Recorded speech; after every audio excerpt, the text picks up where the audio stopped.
Ready, set, go.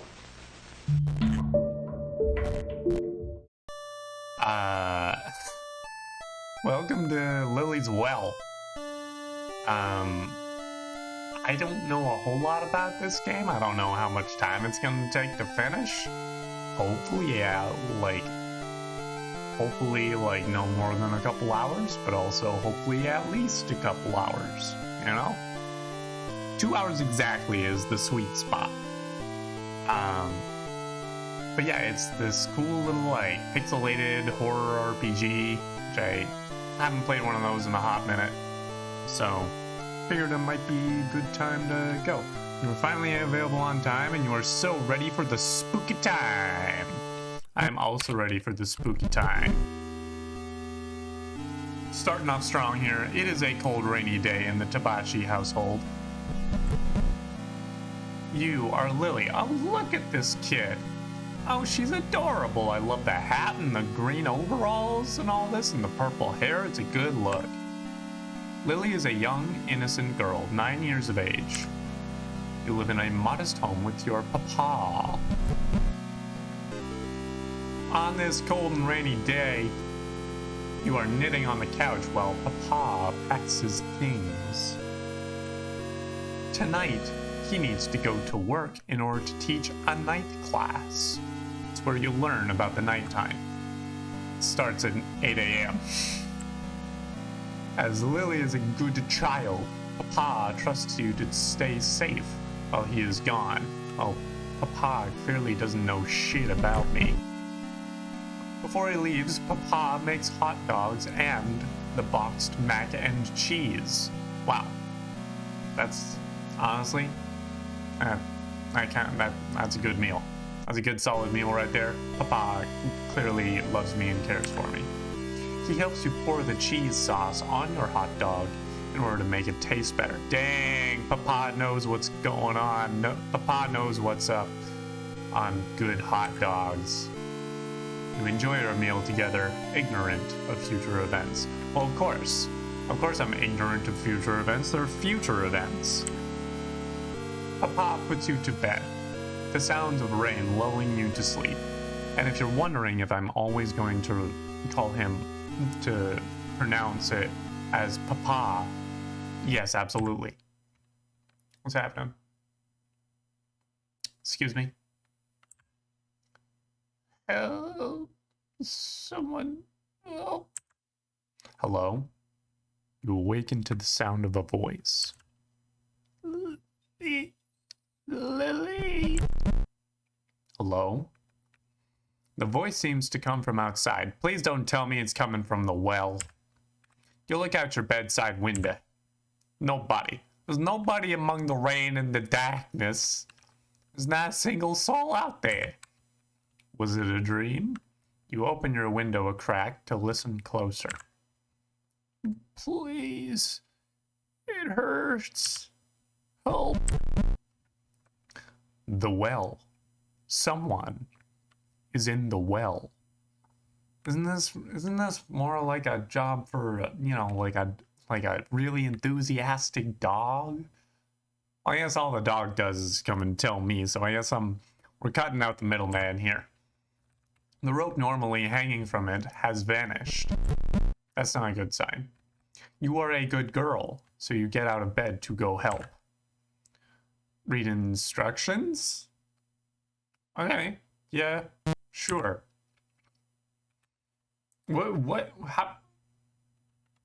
How involved is this game? Certain objects and structures require the usage of other items in order to progress. To use an item, open up the menu key with the escape or X key. I'll be using the X key because it's right next to the Z key. On the menu screen, select the Stuff option to access collected items.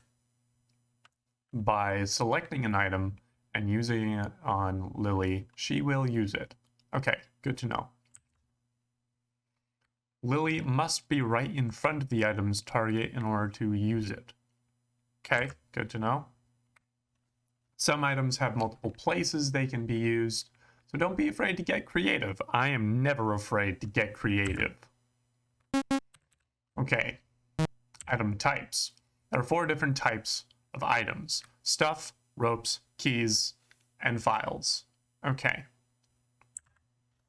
Stuff makes up normal items that can be used to interact with objects outside of the menu. These often have more than one use, so it's recommended to play around with them if stuck. Ropes are the main goal to work toward. Oh. Okay. These items are what Lily needs to climb down the well. The more obtained, the further down she can get. It is important to note that not all ropes are good materials. Interesting. Once a rope is collected, it cannot be put back until Lily climbs down the well. Keys are keys. They open up certain doors and can be used infinitely in any playthrough. Finally, files are notes, letters, books. They're really anything that can be read, just like these instructions. Great. Even if not directly taken, any file read during a playthrough can be reread from the file section for the ease of access. Great. And finally, let's learn about this gosh dang well. After collecting at least one piece of rope material, Lily can climb down into the well. The material quality and length affect the overall result of the descent. Bad materials will cause the rope to break. Interesting. Okay, is this going to be like a multiple playthrough sort of deal? Note, once Lily goes down the well, there is no going back. Hey. Alright. Alright, good to know. The instructions can be viewed at any time from the Files tab in the Stuff menu. Great! Oh boy, oh boy. Oh, that's very smooth. That's very smooth movement. Interesting. Okay, your knitting basket gives you comfort despite the stormy weather. I'll take it. With how big the yarn ball is, it can probably be unraveled into a long rope, right? But that's not the strongest material. Take the ball of yarn as rope. Like, yeah, I'll take it. I don't think I want to use it though. Took the ball of yarn. I'll take it just in case. Okay. This is Sniffle Bear, or Sniffles for short. I'll take the bear. While Sniffles would be a brave and faithful companion on this quest, the rain isn't good for him. Okay, fair enough. Don't want to damage Sniffles. What do we got in here? Fall. Oh, interesting. Locked. Wow, a lot of stuff to unlock here. Again, how? This is very unsettling. How involved is this game exactly? This is the bathroom sink. Preventer of disease spread and assistant to teeth cleaning. Can I take the bathroom sink? If you manage to take this, it'd be impressive. Well, can I try it? Can I take the bathroom sink? Look. Sink is clean with a mirror hanging right above it. Good to know. Is there anything in the garbage? Oops. Trash can. Look. It's empty. Okay. Good to know. Behold the toilet. Behold the toilet. Let's take a look at it. Bowl has always been a hard-working part of the household. Even after that time you made potions in it, causing laundry's soap bubbles to completely fill the bathroom. It also never clogged, even when you put one end of a yarn ball down it and watched the entire ball disappear in the water. That sounds pretty entertaining. That sounds pretty cool. Truly the most sacred appliance to be created. I could not agree more. What's we got here? Is this my dad's room? What we got in here? A safe? There's a safe with a keypad on it. Seems to have space for 6 numbers. I will not try to open the safe quite yet. This drawer has some of Papa's clothes. Drawer is mostly filled with socks and belts. They're all folded to perfection. Neat. I wonder if I could take Belts might be a good rope substitute if tied together. That sounds pretty promising, honestly. It took Papa's belts. This drawer has some of Papa's clothes, filled with tidy whities. Might as well take a few tidy whities. Do not take Papa's underwear. Do not. Okay, fair enough. Fine. Okay. Papa's bed. His bed has always remained tidy as far as you can remember. I aren't even sure if you've seen Papa sleep in it. Papa. Almost got me there. Is Papa even real? Does Papa sleep? Does Papa need to sleep? Is Papa the kind of entity that needs sleep? Call phone number? I don't really have one. So, no. What's this behind here? Couch sits with nobody to sit on it. This is where you usually sit on the couch to knit and watch TV. Are those my knitting needles? What am I looking at down there? What's this? It's a book on the local plant life in my area. Read it? Sure. Which section would I... Wow.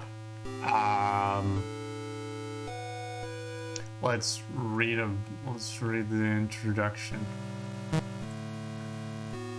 Greetings, and thank you for picking up my guide for the special flora located in Bethany's Mirror, Vermont.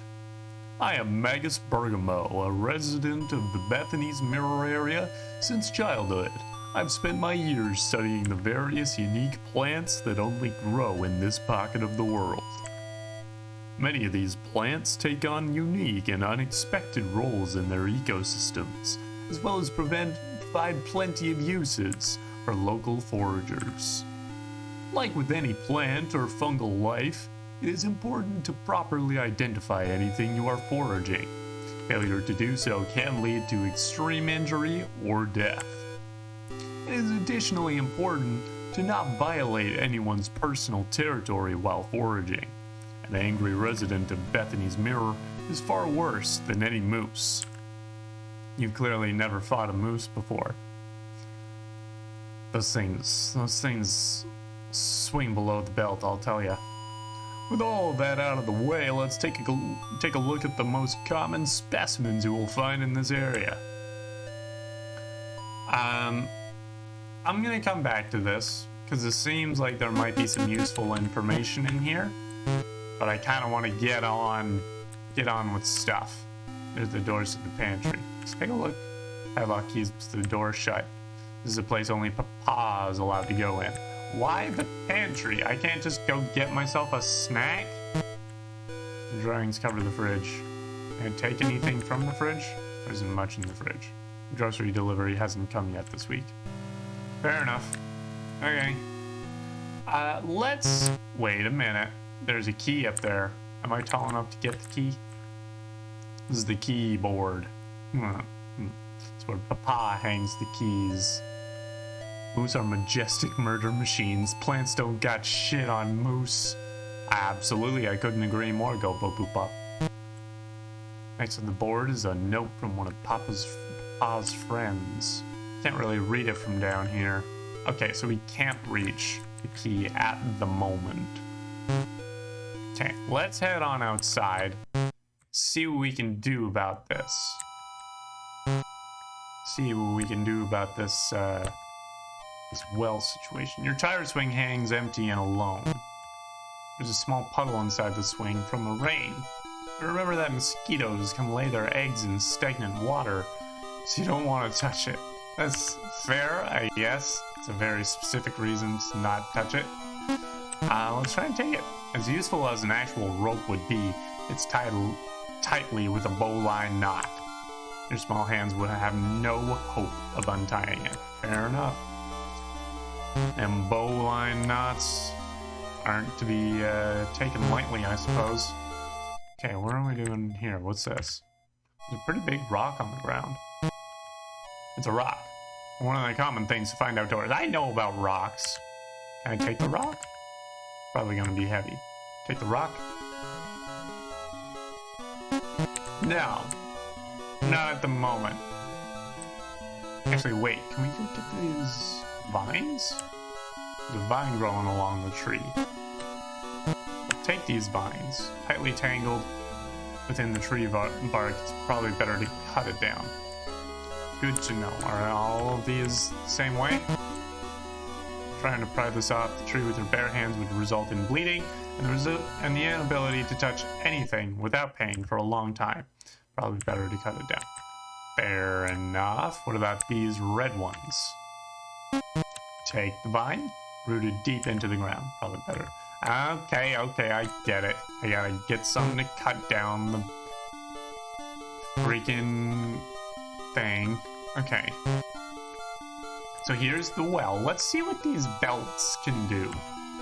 This is the source of the voice. All that can be heard now is the echoes of raindrops. If you wish to save the person trapped in the well, you will need to construct a rope. Well, leads into inky darkness. You currently hold 2 pieces of possible rope. Tie them together and begin descent. Let's give it a try. Let's give it a go. See what happens. Yeah. Oh. Oh no. Your rope is creaking.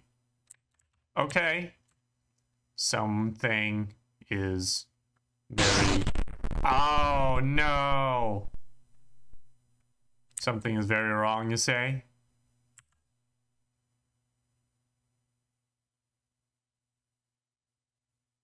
How far down is this well?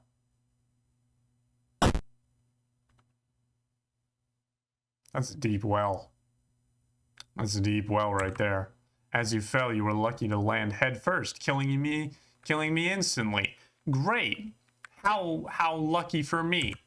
Your body lays in a contorted and unnatural state as it waits for the maggots to settle in. Fantastic. Okay. Dead end, alt, and 1 bad craftsmanship. Fair enough. So I'm not going to take the yarn this time. I'm going to take the belt, because I still think that there's a small detail hidden outside that helps show which main endings have been found. Good to know. Skip the intro? Yes, please. Thank you. That's cool. Okay. I'm still gonna go into Dad's room, get the belts, because I think the belts are a good choice. I think the belts are a strong choice. Take belts. Yes.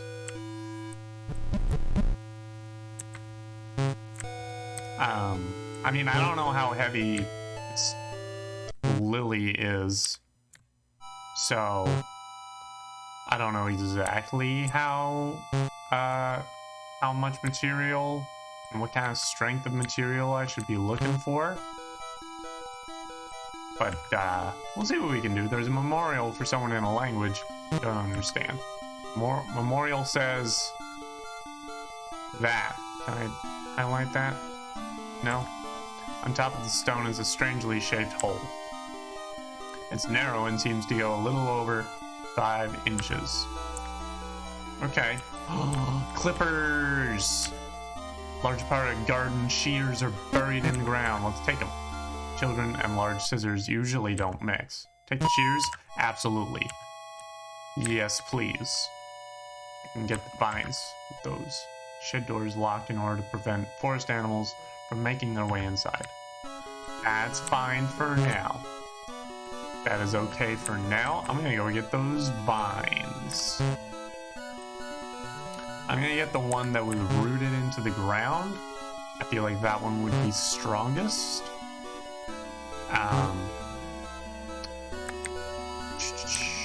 This one over here.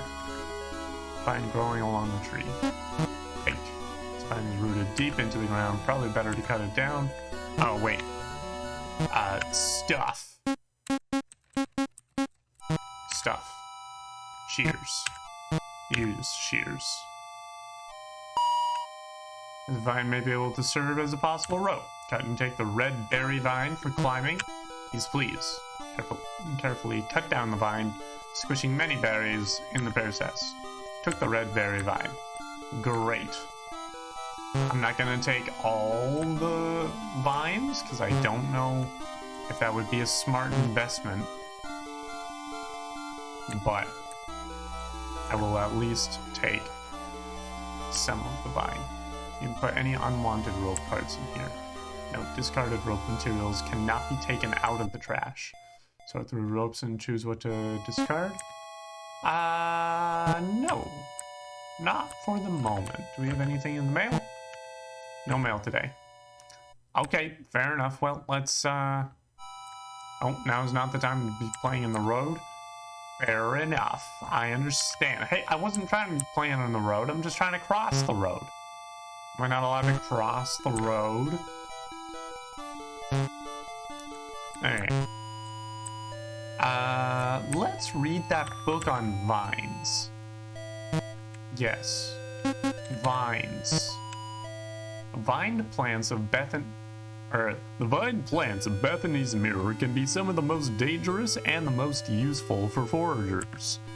When looking for forage materials, the most dangerous vine to stay away from is the overcast vamp vine. This vine can be identified by its bright purple suction cup-like leaves that only open rainy or overcast nights.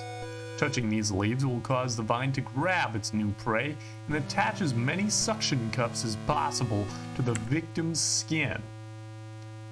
Glad I didn't pick those vines, even though I wouldn't have known.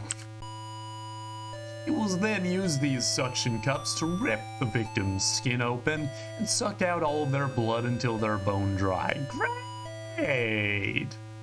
Great! Good to know. Aren't plants fun? Keep reading this section. Yeah, let's find out about this red vine that I've got. Another vine that can be dangerous is the womb ripper.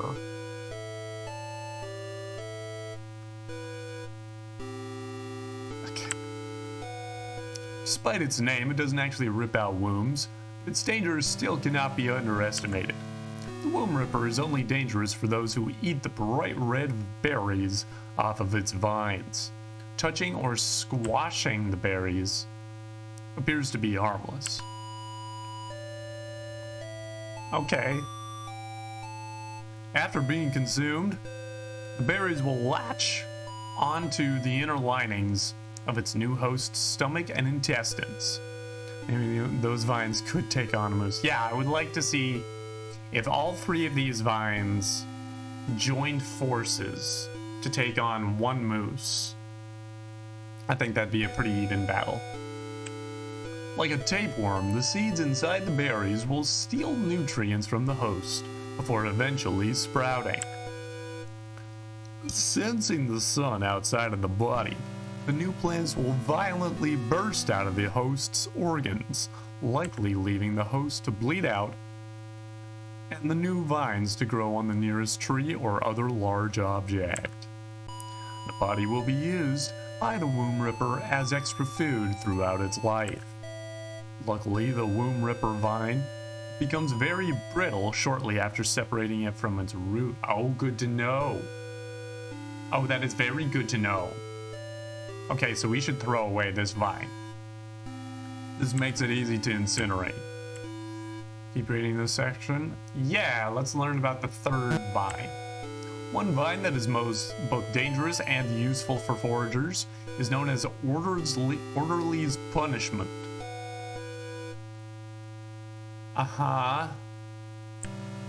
Often found in shady areas along tall trees, Orderly's Punishment can be easily identified by the blue thorns growing along it. Take extra care to not get pricked by these thorns, as they will inject an intense hallucinogen that will last around 12 hours on average. They will additionally cause an intense, itchy sensation on the victim's inner organs. Okay, so all of these vines are bad news. None of these vines are a good way to go. Okay. By removing these thorns, though, the vine can be used as a very helpful building material. It is capable of holding an average of 460 pounds of weight, even after being dried out. Good to know. Okay, so they're good to combine with other things. That is good to know. Keep reading. For those suffering from joint pains, you may want to look for the flower of Icarus. This yellow flowering vine grows swiftly in the rain and thrives in deep wooded areas. Licking the pollen off the flowers once a day, humanoid joints will begin to repair themselves. It is, however, very important to not take the vine itself or pick the flowers. After being removed from where it originally planted its roots, the plant will quickly start growing microfractures, causing it to be easily destroyed after little amounts of pressure. Interesting. Okay, so I'm gonna put this red vine into the garbage. Into the garbaggio. And then I'm gonna go and grab the blue vine.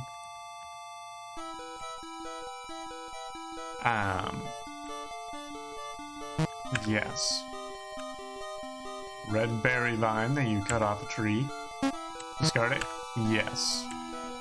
Papa's belts. No, I want to keep the belts. I think the belts are still a solid candidate. Let's go get these.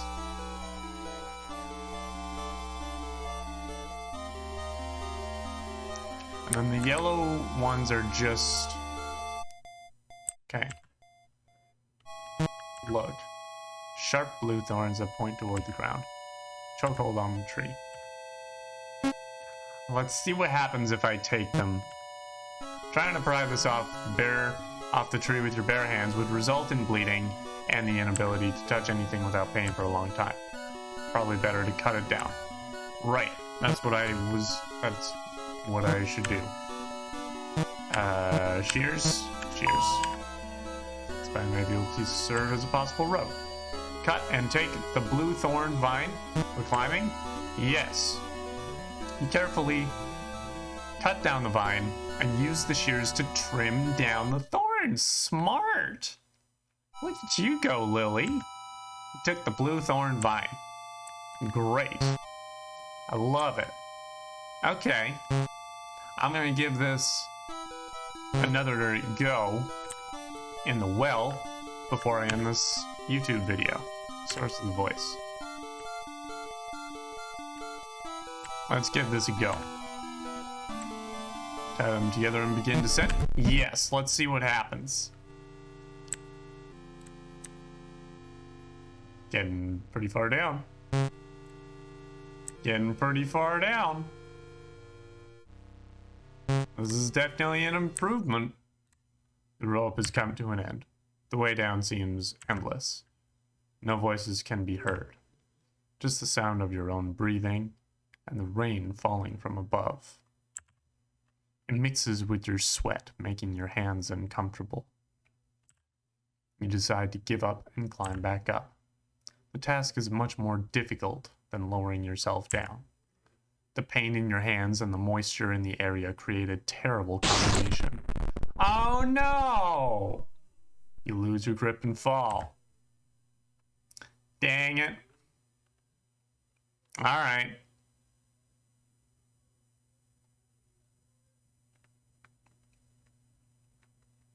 They really give it a hop. There we go. Wow, there we are. That's not fun. Great. Okay. Well. Dead end indeed. Okay. Shoot. Well. Oh, 8. I gotta write this down. In the year 2005, 4,881 pedestrians were killed by traffic crashes in the United States. Why is 4,881? Is that the safe combination? We're gonna have to find out in the next video, in the next YouTube video, if you're watching on YouTube. If you're watching live or on the VOD, we're gonna keep going. Yeah. So, thank you so much for being here. If you're watching live or on the VOD, I appreciate it. Big thanks to Gopo Boop Bop for hanging out in the chat. If you're watching live or on the VOD and you're enjoying, if you're enjoying it and you haven't followed, that'd be cool. We'd really love that. If you have followed and you haven't subscribed, that'd be really neat as well. Gets you access to our Discord server. Also gets you some exclusive emotes if you like that sort of thing. If you're watching on YouTube, you can like, comment, subscribe, ring the bell, head over to Twitch and do stuff there if you want. And yeah, thanks so much for watching. We'll see you later.